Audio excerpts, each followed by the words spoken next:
Hey everyone, in today's video I'm gonna show you how to delete Payees on HSBC app. But before we start, make sure to like this video and subscribe to our channel so you don't miss any of our tutorials. And now let's get into it.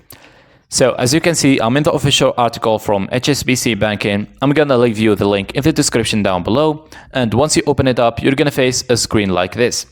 Now you're gonna have to scroll down to the frequently asked questions, and you're gonna find this question saying, how can I edit a payee's details?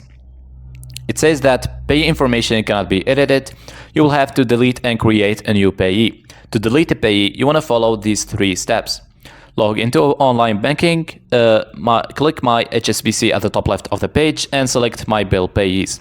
Then click onto the 3 dots to the right of the payee and select Delete. And here is an important note. If a payee has a future dated payment scheduled, you must first delete all the scheduled payments prior to deleting the payee. And that should be it. That is how to delete payees on HSBC app. Thank you guys for watching this tutorial. I hope it was useful and see you in the next one.